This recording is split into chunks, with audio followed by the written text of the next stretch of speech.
When I had gotten into different conservatoires in the UK, I visited the UK to check them out and to see which one I liked the best.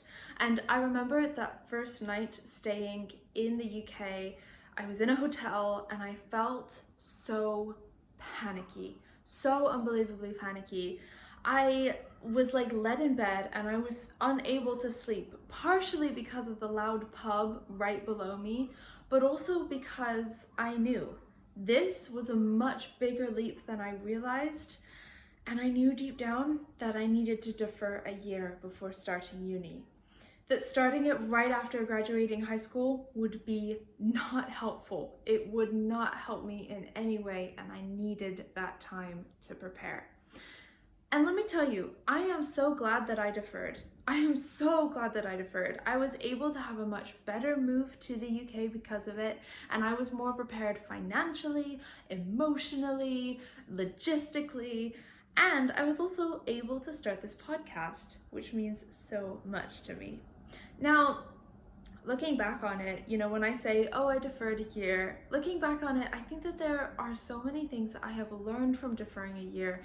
And I remember when I was so scared about making that decision, I wish I knew the things that I know now about deferring a year. So if you were thinking about potentially deferring a year before starting university, this video, this podcast is for you. We are going to go into a few things that I learned from deferring a year that will hopefully help you to decide whether you should or should not. So let's go into it. Okay, the first thing that I learned is that everyone's pace is different. And I truly learned this. I was really nervous about deferring a year because I thought that that meant that I would end up being a year behind from the rest of the students my age. They would graduate a year earlier, they would be in the professional world a year earlier, they would maybe get jobs. In my mind, this is what I was thinking, they would get jobs a year earlier than I would. And if we're thinking logistically, yes, the people that I went to high school with, the people that, I did like youth orchestra with in high school, they are a year ahead of me in university. But when I actually got to university and started, studying at university, I realized just how different everyone's pace is. Everyone is on their own time frame. I have friends who are a year older than me, who are in my year, who are a year younger than me, who are 2 years younger than me in my year. I have people in my year who are like 5, 6 years older than me. I have people in my year who are my parents' age. So everyone is on their own path. And if deferring a year is gonna serve you, I think it's so important to do it. If you feel like a little stressed about the idea of taking a year and being behind of the people your age by a year, especially in the music world, where it's like when we get out of conservatoire, if we want, say, an orchestral job, those things are extremely competitive. And so when we think about, oh my gosh, if I'm behind a year, then I might not be able to get, things as easily. But the thing about it is that, and what I've learned from going to a conservatoire, is that every single person is on their own path. And if your path includes a year off, or a year off of school, not necessarily practice, but a year where you take some time to prepare for university, that is so valuable to you and so important. And to be honest, might even help you, it will definitely help you in university, maybe more than people who might have rushed right into it. Maybe that's something that they need to do, and they need to just go into it, and that's great for them. But sometimes we need to have that year. So if that sounds like something you need, and maybe deep down, if you think about it, deep down you're like, I need to take a year, then that's really important to consider. You won't necessarily be like behind in the way that I was thinking of, I'm gonna be a year behind. Okay, the next thing is there are a lot of different types of years off or deferred years. Now, I think I said this like 2 minutes ago.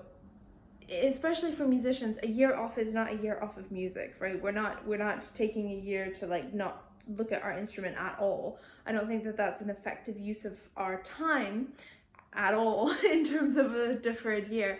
But there are a lot of different types of years off. Some people backpack through new countries or just relax for a year. Some people do internships. Some people just get a job and start working to get the money that they need for university. Other people apply for scholarship after scholarship after scholarship. Other people maybe need to prepare more emotionally and mentally, because let's be honest, going to university is a big step, and we are all in our own journeys in terms of our emotional and mental health. Some people need to prepare more logistically. And all of these are great ways to spend the year if they serve you. For me, I did not backpack through countries. I was more of someone who was applying for scholarships, looking for funding, figuring out the logistics of it. I think as well, mentally and emotionally, I needed that year as well. And I also took the time to create more of like creative endeavors in terms of starting this podcast, working very hard on my social medias, doing things like that, and creating this confident musicianing community that we have. That I focused that year on starting to do that, and I think that that's so important, because now we have this community. I think if I didn't take this year, then I would be at university. I would be doing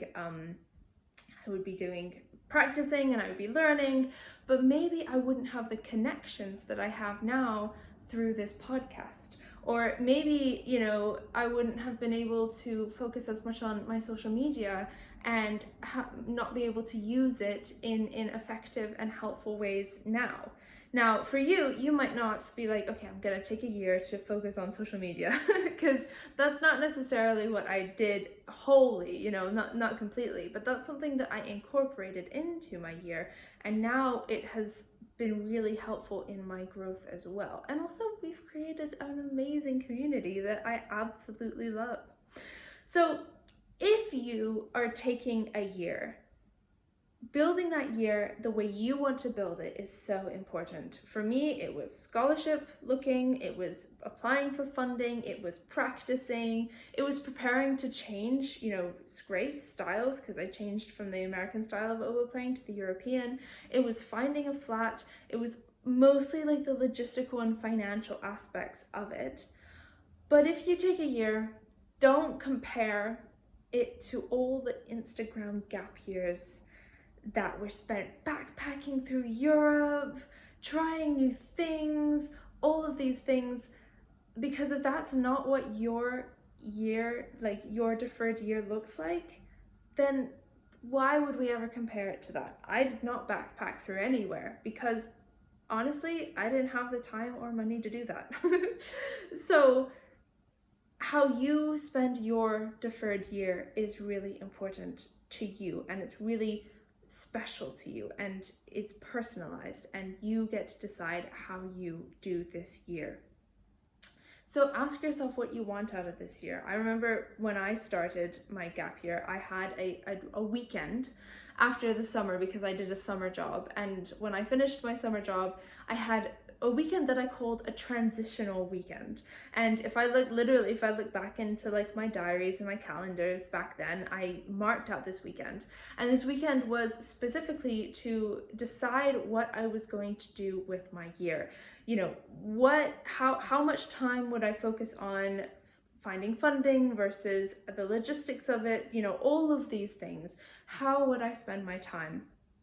And I also, cleaned my space physically, cleaned my space digitally as well to have the best year that I could, deferred year that I could.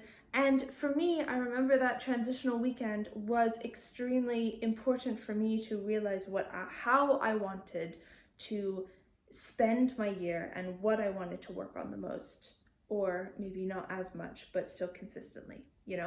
So for you, what do you want out of this year? I think it's really important to reflect on this, and it can always change. The beginning of my deferred year looked very different from the end.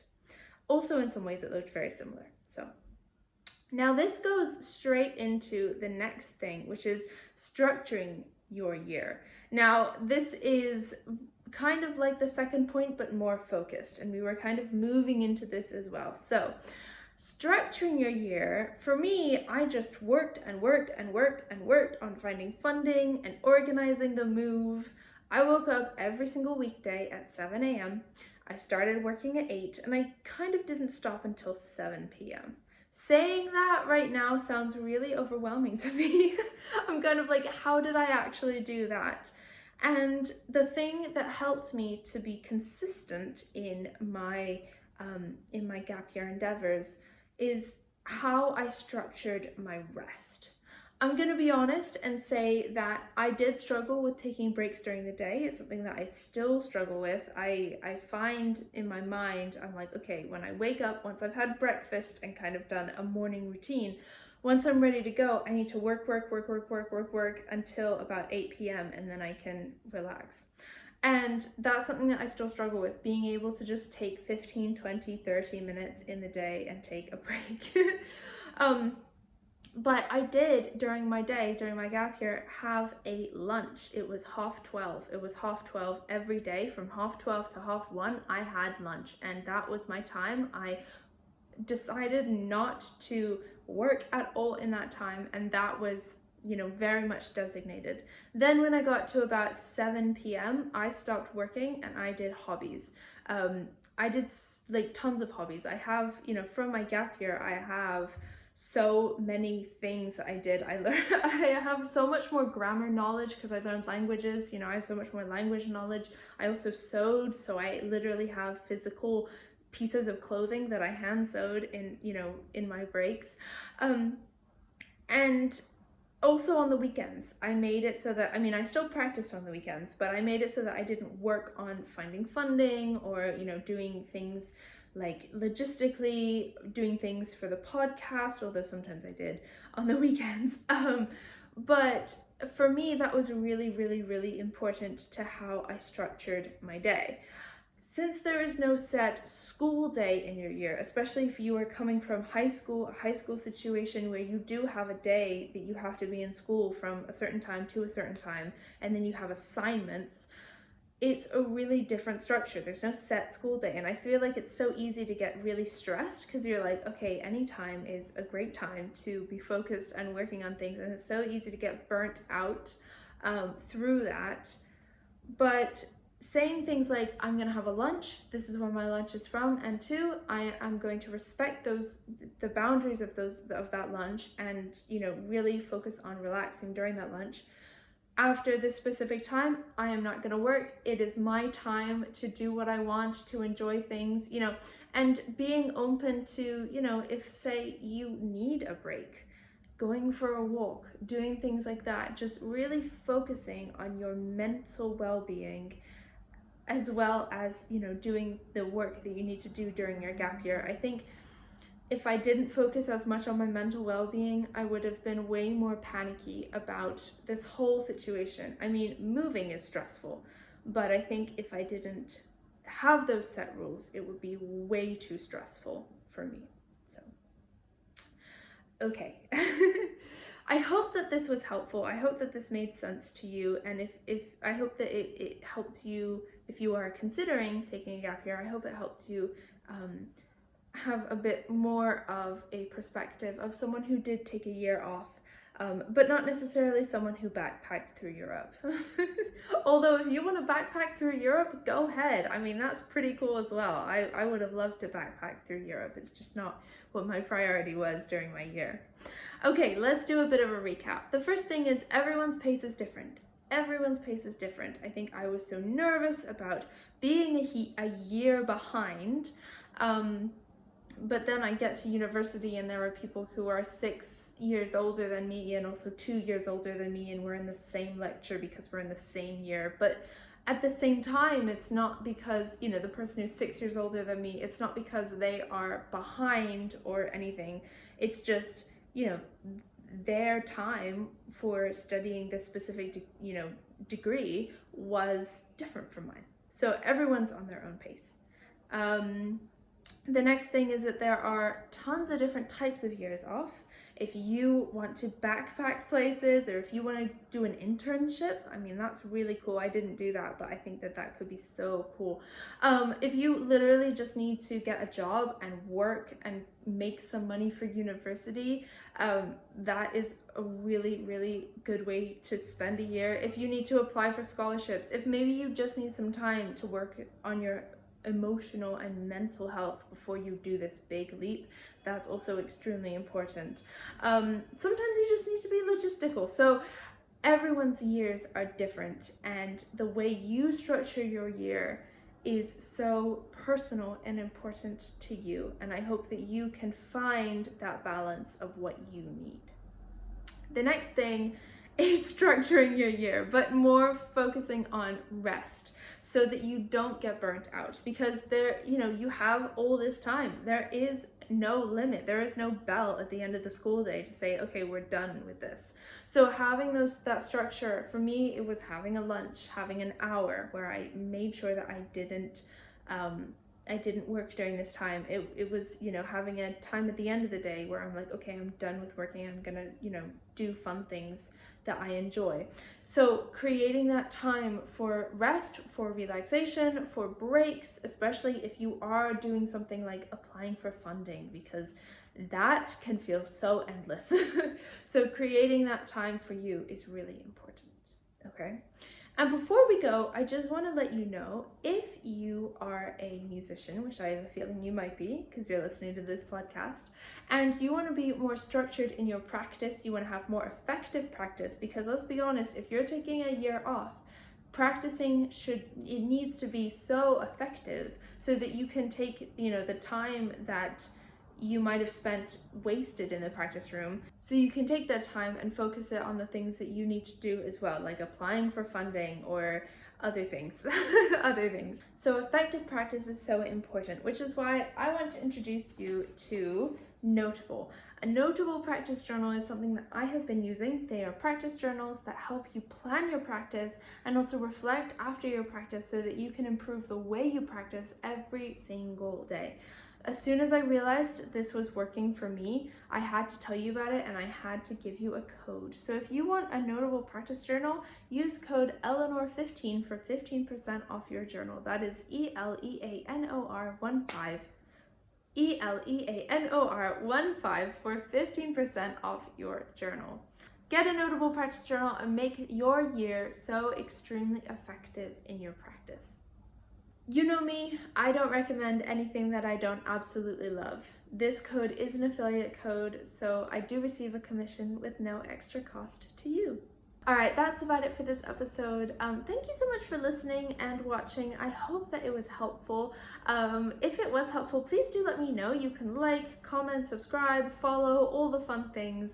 And all the links will be available in the description in the show notes from the blog post that goes with this episode, and also the link to get your Notable practice journal. Alright, until next time, take care. Bye-bye!